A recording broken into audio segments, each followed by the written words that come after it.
ما شاء الله حاجه جميله واحلى ما في المكان حضرتك يا استاذ باسم. والله بسم الله ما شاء الله منظر النيل النيل يا جماعه ما شاء الله. اللهم صل على النبي.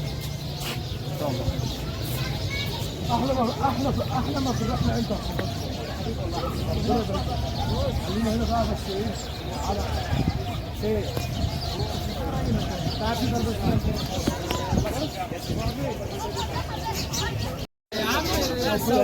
والله العظيم اخويا باسم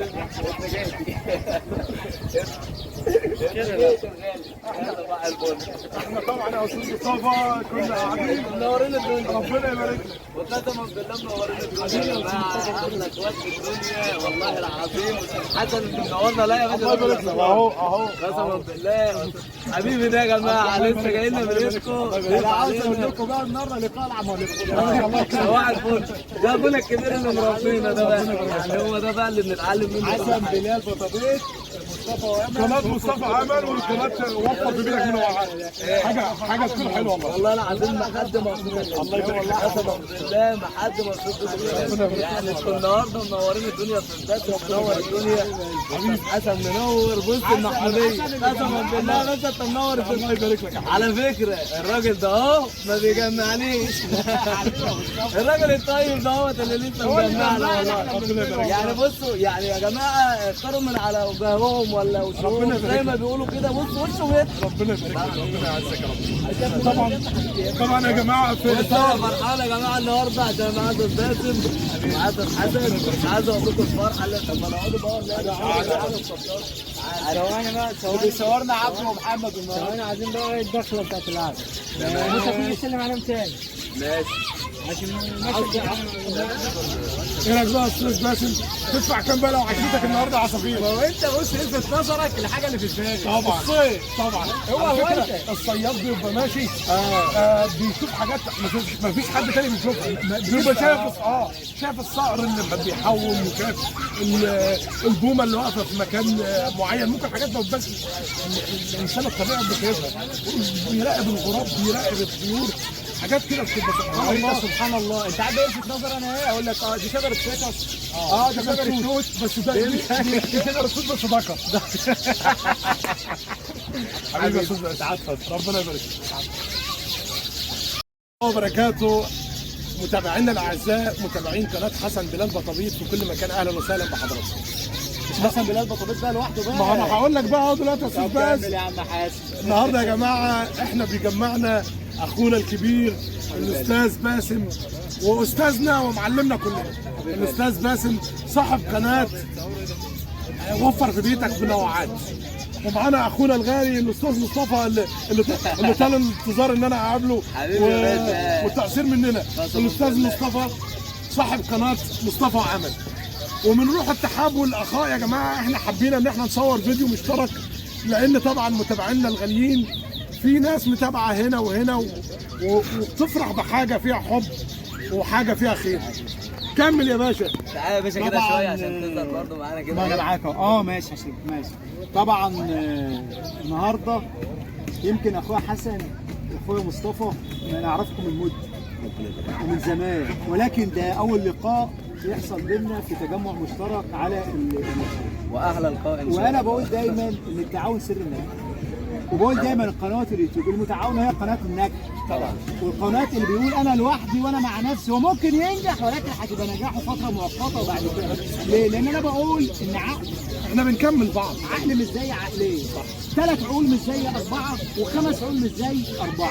طبعا كل ما كانت الافكار اكتر وانت بتديني فكره ومصطفى حسن بيديني فكره وبعدين سيبك من الافكار، الروح الحلوه، الابتسامه اللي على وشك الابتسامه على وشك يا حسن النهارده. وانا سعيد جدا والله العظيم باللقاء النهارده. لقاء جميل جدا ومشوق. الكلمه ليك يا مصطفى وسيبك بقى من اللقاء وكلام ليه. لا والله قول لنا يا مصطفى اخبارك ايه المال والاولاد وانتوا عاملين ايه؟ والله انا تمام. اما شفتوكم حبيبي بالله يا جماعه. بس احنا بقى عاوزين لقاء تاني والجماعه الحريم بقى يتجمعوا ان شاء الله هنولع الدنيا. بس انت جماعه الحريم بتاعك هتجمعها ازاي يا حسن؟ داخل بثلاث حسن بقى داخل بثلاثه. داخل بثلاثه. ده الكينج بتاعنا. حسن داخل بثلاثه. ده داخل بثلاثه ده. الله يبارك لك يا استاذ. كل واحد واحده كده على قده. الله يديله الصحه بقى. ده كان من زمان، كان من زمان ايام ما كانت حاجه. ادعوا له ربنا يدي استاذ حسن الصحه، ودايما بقى ايه العزومه على استاذ حسن اللي احنا هنصطاد ان شاء الله. احنا اتفقنا يا جماعه، احنا اتفقنا استاذ باسم هيجيب لنا الطعم، طعم استاذ عند حسن أستاذ هيجيب لنا الصنانير، انا هصطاد. لا انا السمك عندي. السمك عند استاذ حسن. طب انا هعمل ايه؟ انت تصطاد بس بس كده يا باشا، انت تصطاد. خلاص يا جماعه، كل حاجه زي الفل وكل حاجه اتحسنت مع استاذ باسم. قسما بالله انا عايز اقول لكم انا مبسوط قد ايه اللي انا النهارده مع استاذ باسم واستاذ حسن اللي منورين الدنيا. والله الشرف لينا. انا ليا الشرف وزادني شرف بيكم النهارده والله العظيم يا جماعه. يعني استاذ حسن منور المحموديه، لكن بقى استاذ باسم ده ابن جهد يا جماعه، ابن بلدي. بس ايه هي يعني اول لقاء بقى، اول لقاء وهنظبط الدنيا مع ان بعض شاء الله باذن الله، بروح الحب وبروح الخير للبعض. ان شاء الله. احنا كلنا بنساعد بعض. وعلى فكره يا استاذ مصطفى، احنا كلنا بنكمل بعض.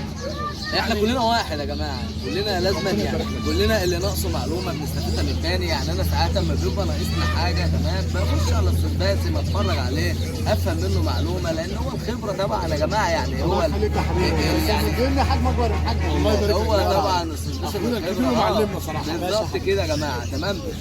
فاحنا لازم كلنا نتعلم من بعض. وبعدين بقى بنخش على مزارع بقى استاذ حسن وفر استاذ حسن بلال بطبيط بقى، بنخش بقى نتعلم منه البط البغالي بقى بيتعامل معاه ازاي في الترعه. بصوا احلى مشاهدات يا جماعه، احلى استمتاع من الاخر. وكمان لما استاذ حسن بقى بيجي يصطاد مش عايز اقول لكم ايه متعه. يعني الواحد بيتفرج كده على استاذ حسن قسما بالله هي متعه، الصيد هوايه فعلا ومتعه. حبيبي ربنا يبارك لك. انت منور الدنيا، ربنا يبارك لك. منور الدنيا يا استاذ حبايبي، وانا سعيد جدا باللقاء بتاعكم النهارده والقعده الجميله ديت. زمان المشاهدين طبعا مستمتعين بيها طبعا، وانا بدعو قناه متابعي قناه مصطفى امل بسم الله ما شاء الله. ربنا يخليك يا استاذ باسم. خدت الدرع الحمد لله بالك يا حسن. يعني بدعم اخواتي طبعا. بدعم اخواتنا. الحمد لله ما وصلنيش الدرع الا بدعم اخواتي الكبار وبدعمكم ليا طبعا متابعين مصطفى وامل اللي منورينا ومشرفينا في كل مكان. استاذ باسم طبعا انا ادعمه من جوه قلبي. قناه وفر في بيتك منوعات. استاذ حسن الدعم كله ليه اللي منورنا النهارده واللي جمعنا النهارده استاذ حسن بلال بطبيط يا جماعه. يعني اخواتنا الغاليين النهارده باذن الله منورين الدنيا. فيديو متميز. خرجنا عن نطاق بقى الطيور والبط احنا النهارده قاعده حلوه النهارده قاعدين بقى قاعده رايقه كده. قاعدين مع بعض. قول لي بقى يا استاذ باسم، قول يا حبيبي. في ظل غلاء الاعلاف ناس كتير بعدت عن موضوع البط وبعدت عن، يعني حاولت ان هي تكبر دماغها شويه عن التربيه. ايه الحل في الموضوع ده؟ والله يا مصطفى انا هسالك انت السؤال انت. طبعا لما العلف غلي زودت التربيه ولا قللت التربيه؟ والله يا جماعه هو العلف لما غلى فهي ديت حاجه ما تخليناش ان احنا نبعد عن التربيه تمام. اول حاجه انا عايز اوصل لكم نقطه بس صغيره. انت دلوقتي العلف غلى، يعني انت مش هتشتري بط، مش هتشتري فراخ، مش هتشتري الحاجات دي، احنا غصب عننا. فانت هتروح تشتري تمام. فاحنا بنقولوا ايه، انت بدل لما تشتري فانت تربيها عندك وتعدي ايامك دي مصاريف. يعني بدل لما تروح مثلا تشتري 10 فرخات بيض تعمل بيهم مبلغ يكون مبلغ جامد كده معاك، لا انت مثلا بتشتريهم بمبلغ قليل وكل شهر يعني بتدفع مبلغ من جيبك بتعديك مصاريف من الاخر. تيجي تذبح ال10 فراخ ربنا بيرضيك. اقتراح بسيط يا جماعه للناس اللي هي بتبقى في المدن وبرضه يعني ليها الفرصه ان هي تربي طيور. يا جماعه ما فيش اي مشكله خالص لو صار التعاون بين الناس، ان الناس اللي ما عندهاش طيور تحاول تكون بينك وبينهم لينك ان انت تاخد منهم بواقي الطعام اللي زايده عنهم بتتحط في كيس ولا حاجه وتبقى في الثلاجه وتاخدها منه. يعني حتى لو بالفلوس. النهارده الناس بتشتري العيش، كان الاول مفيش حاجه اسمها تجاره العيش وكلام من دلوقتي. لا يعني الاول بجنيه النهارده بقى ب 10 جنيه تقريبا 8 جنيه يا جماعه. يعني حوار برضه صعب. في النهارده بقت حاجه موجوده يعني واساسيه. فاحنا عايزين نخلي موضوع بواقي الطعام للناس اللي بيفيد عنها الحاجات دي وملهاش اي فايده معاها. عايزين الموضوع ده يكون اساسي يا جماعه. يعني ابداوا بقرايبكم، ابداوا بالناس اللي بينكم وبينهم عشم وما تتكسفوش عادي. انا بشتري احنا كلنا اخوات لازم نبص يا جماعه. وتاخدها الطيور. تربيه الطيور يا باشا خش كده تمام.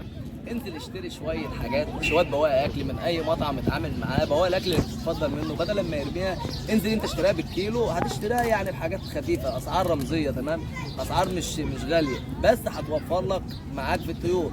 وطبعا زي ما احنا قلنا لكم وعودناكم ان بواقي الاكل طبعا ما تتاكلش حمضانه، يعني لازم تاخدها جاهزه تمام. والاسطوره حسن بيربط طب بقى المزارع بقى بس ده احنا عايزين يا باشا نعمل مزرعه، يعني احنا لا عايزين بقى يعني احنا نيجي عندك كده ناخد منك كده الفكره ان انت يعني الميه كويسه، هل البط لما بينزل مثلا في الترعه كده والميه استحمى بيبقى احسن بيشيل وزن اسرع؟ هقول لك على حاجه، هو مبدئيا ما بيشيلش وزن اسرع، هو بيكون حاجه انت اديت للبطه مساحه كبيره بتشتغل فيها وتعوم وكلام من ده، بتحرق دهون كبيره تمام. بس في حاجه بقى، طعم البط بيكون حاجه مختلف اورجانيك، حاجه جميله جميله، لان انت حولت كل الكتله الدهنيه اللي في البطه لكتله عضليه لحم، تبقى لحم بعد لا لحم، حاجه جميله. طبعا استاذ باسم بقى وفر في بيتك من الوعد بقى يا جماعه، هو ده بقى اللي يعني اسطوره برضه طبعا، بسم الله ما شاء الله في الزراعه، بسم الله ما شاء الله، يعني حاجه ما يتوصفش، حاجه انا من متابعينه يعني بصراحه قسما بالله انا بحب استاذ باسم وبحب اتفرج عليه. والله العظيم يعني طبعا اخويا مصطفى بيدينا حجم اكبر من حجمه. لا يا باشا، لا ما بندوش يا جماعه، ما بندوش حجم اكبر من حجمه، ده هو حجمه اكبر من اللي احنا بنحكي فيه ده بكتير خالص والله العظيم بامانه. بالنسبه انا عاوز اقول مش هنتكلم في التربيه كتير، انا عاوز اتكلم في قناه اكتر. انا عاوز اقول ان اللي قادم فتحة خير باذن الله، نجمع قناه اكتر ان شاء الله باذن الله. وبعد كده احنا ممكن نعمله رباطين. اقول لك على حاجه يعني يا جماعه احبابنا بعيد عن المتابعين بقى، احبابنا كل الناس الجميله، الناس الحلوه، اصحاب القنوات اللي في بينهم وبين بعض ترابط والفه، يتواصلوا معانا، يتواصلوا مع الاستاذ باسم، يتواصلوا مع لا والله ده انا عندي ان يكون فينا لقاء، يكون في لقاء جميل لكل الناس، لان المتابعين بيحبوا يشوفوا الناس اللي هم بيتابعوهم مع بعض قريب. انت بتقول فكره انا برد عليك، بتصحح لي، بتعلمني، بعلمك، الموضوع بيكون في نطاق فايده للناس، والناس بتحب دايما روح الحب طبعا يا جماعه. الدعم قبل اي حاجه، لما احنا كلنا بندعم بعض طبعا يعني بيبقى احسن بالنسبه لبعض، وكفايه اللي احنا كلنا بنتجمع مع بعض وبنتعرف على بعض معارف جديده. طبعا المعارف ديت يعني حب الناس ده كنز، حب الناس ده بالدنيا وما فيها، اللي يخليني النهارده اللي انا اشوف استاذ حسن يعني بصوا حاجه بالدنيا وما فيها. انا دلوقتي استاذ باسم بقى يعني ربنا يعلم انا مبسوط قد ايه وفرحان. على فكره اللي مجمعنا مصايد العرس والفراخ. انت ليك عندي مصيده على فكره موجوده يعني جابوا لي مصيده يا جماعه والله. لما كلمني انا واحده وانت واحده وواحد من المتابعين. لما كلمتني قلت لك والله انا هعمل لك حاجه مخصوص. الله يخليك حاجه تكون جميله والله، حاجه جميله خالص يا مصطفى. استاذ حسن يا جماعه جاب لي النهارده مصيده وسابها عند استاذ باسم تمام. اوصلك بكره باذن الله. الله يخليك يا باشا، الله يكرمك، انت تزيد عندك حبيبي يا جماعه. شوفوا لي حل في العرس والفران والغربان. العرس ده عندك انا قلت لك اهو العرس، هو الراجل علمنا المشكله. انا حليت مشكله الغربان لما جبت بويكا وجيسكا بقى. لا على فكره، لكن العرس اللي بهدلاني فكره المصيده اللي انا جايبها، بس هتعمل انت بس ايه حاجه بسيطه بس عشان الوقت، وانا العربيه ما كانتش موجوده معايا النهارده، هي دي اللي عطلت الدنيا شويه. هتعمل مركز حمايه للايه؟ للبطه بقى او الكتكوت، الحاجه اللي انت عارفها اللي هي موجوده، انت حاططها في نفس المصيده. انا جايب لك السلك بس هتعملها بس مصيده بسم الله ما شاء الله، انت هتنزل والله شغل على حاجه. الشق ده بقى ده تبع. عموما برضه عاوزك تقول نمره التليفون يتواصل معاك اللي محتاج المصيده ديت، اتفضل يتواصل. يا جماعه رقم التليفون 011 1323 3343. وانت يا ابو حسن جرب المصيده وانا هجرب المصيده، انا هجرب ونديكوا بقى الايه. خلي بالك لازم نجرب، خلي بالك انتوا اللي هتدوني النتيجه.